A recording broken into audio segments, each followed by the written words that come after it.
Përshëndetje të dashur dhe mirë se erdhët edhe në videon e radhës. Në këtë video të ndalemi së bashku tek mësimi i parë i nivelit të tretë, pra i nivelit B1 të gjuhës angleze. Ndër të tjera do të ndalemi tek këto dy aspekte: word order in questions, radha e fjalëve në pyetje, dhe numbers, numrat. Disa nga këto gjëra do të jenë përsëritje për ju që tashmë keni ndjekur videot e nivelit të parë dhe nivelit të dytë. Ne do të shtojmë disa aspekte të reja, kuptohet. Le të fillojmë. Të shikojmë pak tani disa shprehje të cilat përmbajnë folje, verb, phrases. Kujtojmë edhe një fjala phrase, do thotë shprehje, pra dy ose më shumë fjalë, dhe kur kemi verb phrase, do thotë që një nga ato fjalët është një folje. Okay? Të shohim disa shprehje, disa pyetje, të cilat do të kenë të bëjnë me aspekte të ndryshme të jetës së përditshme. Për shembull, aspekti i parë do të jetë home and family.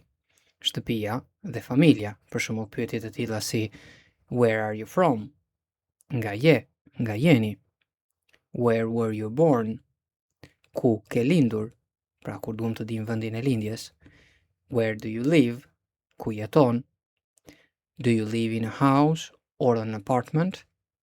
Jeton në një shtëpi apo në një apartament ose në një apartament? Do you have any brothers or sisters? A ke vëllezër dhe motra? Do you have any pets? A ke kafsh shtëpiake? Le të kalojmë tej.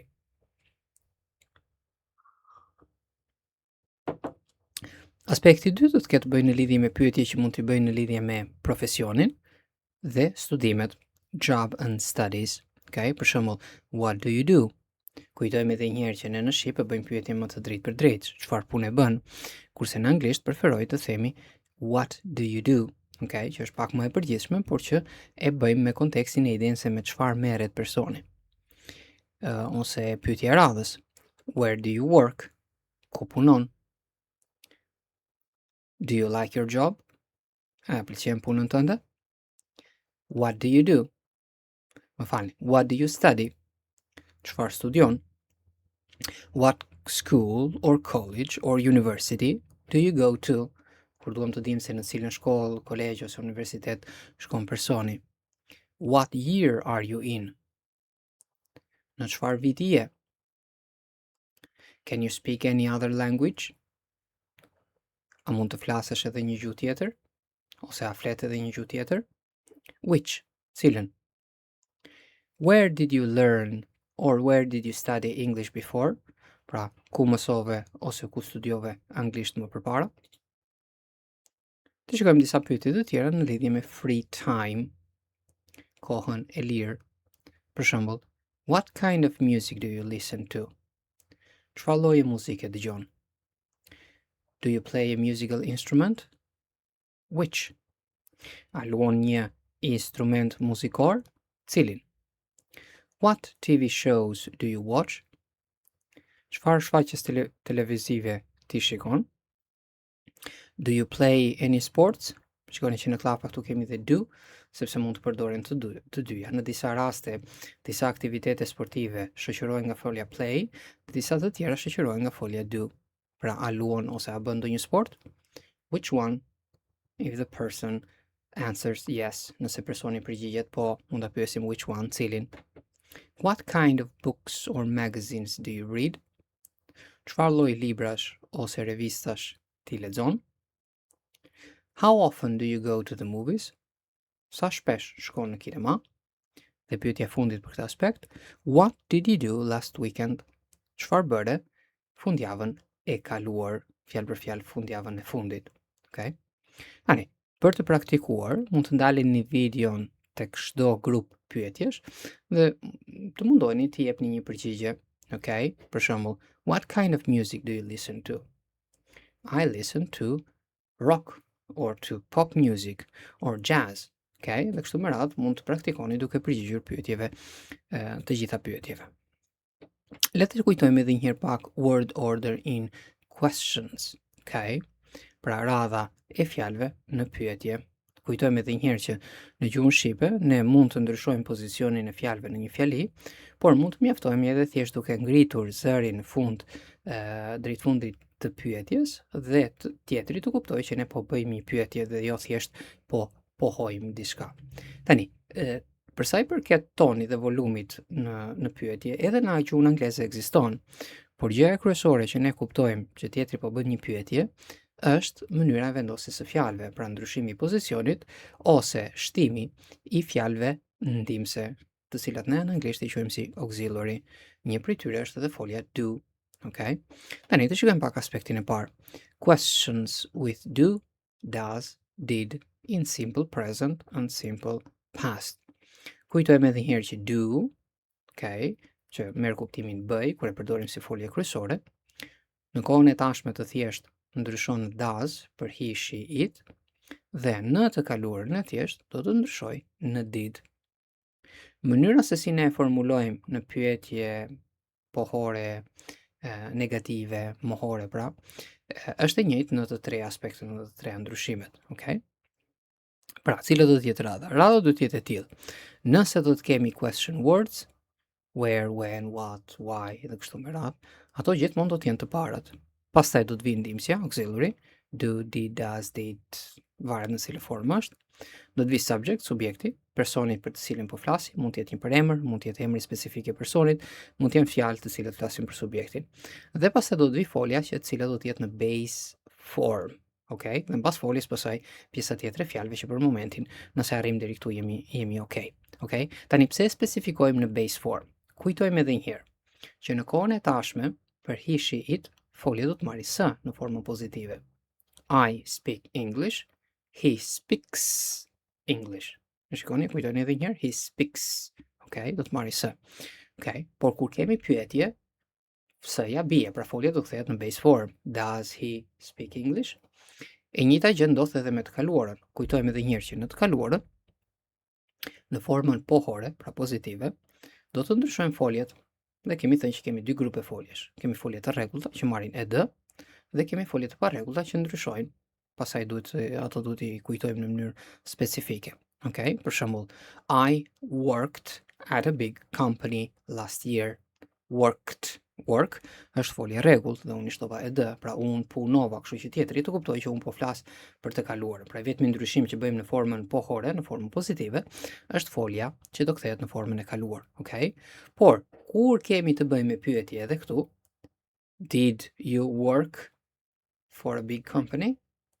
Work kthehet në base form. Okay, nuk ka rëndësi nëse është e rregullt ose e pa rregullt, do kthehet gjithmonë në base form. Prandaj themi që kur kemi pyetje, folja që do të vijë pas subjektit do të jetë gjithmonë në base form. Okay? Tani në të djathtë na kujton pak kur kemi të bëjmë me foljen be. Question with be. Make questions with the verb be by inverting the verb and the subject. Pra, ndryshe nga foljet e tjera, tek folja be nuk kemi nevojë për një ndihmëse, një auxiliary, përse folja be funksionon si gjysmë ndihmëse. Prandaj, kur bëjmë pyetje me foljen be, do të ndryshojmë vendin foljes be me subjektin, pra me pak fjalë do të dali përpara subjektit. Okay? Edhe këtu, nëse kemi fjalë pyetse, gjithmonë do të jetë fjala pyetse e parë.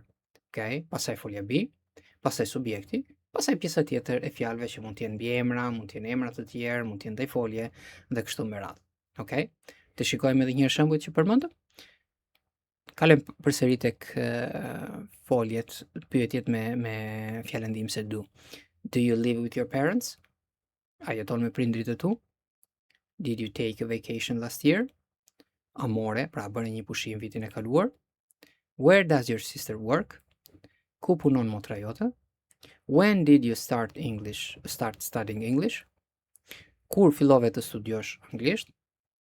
What did they talk about?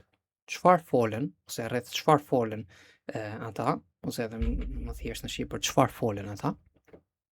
Kurse në të djathtë pyetjet që kemi marrë si shembull, ku kemi përdorimin e foljes be, are you hungry? A je i uritur? Is there a bank near here? A ndodhet, a gjendet një bank këtu afër? Okay. What was that noise? Çfarë ishte ajo shurëm? Okay. Këto kanë zbritur pak më poshtë, por duhet të kemi një vijë më lart. Pra, where are you from? Okay. Dhe where were you born? Pra, nga je ti dhe ku ke lindur ti. Okay. Vazhdojmë mëtej. Të shikojmë edhe një herë numrat. Tani, shumicën e numrave tashmë i kemi përmendur në nivelin e parë dhe në nivelin e dytë. Do të shikojmë këtu numrat pak më të mëdhenj. Okay. Edhe një herë në fillim ka vendosur numrin 13 dhe 30 për të rikujtuar edhe një herë që të bëjmë kujdes pak me numrat, pra 13 nga 19-a me 30 deri në 90-a, duke qenë se ngjajmë pak në mënyrën se si I themi për mos t'i ngatruar. Në shkrim është goxha e qartë. Numri 13 shkruhet me TEE në fund, okay? Dhe theksi do të bjerë në fund, themi 13, okay? 13, nuk themi 13, 13 theksi bie në fund, okay? Kështu e bëjmë dallimin nga 30, 30-a ku theksi bie në fillim. Përveç se fakti që nuk ka një n në fund, okay, sepse y-ja dhe dy e do lexohen njësoj si i, kështu ndryshimin e bën n-ja në fund dhe theksi, okay? Thamë edhe një herë, në shkrim është lehtë të dallojmë, por kur jemi duke folur, sidomos në telefon, mund të jetë pak e vështirë që të dallojmë njërin nga tjetra. Ani, nëse kemi pak vështirësi, unë studentëve të mi ju sugjeroj që kur janë duke praktikuar numra 13 deri në 19, ta eksagerojnë pak theksin në fund derisa ta ambientohen me këtë 13, 14, 15 me kështu me radhë, derisa ta ambientohemi.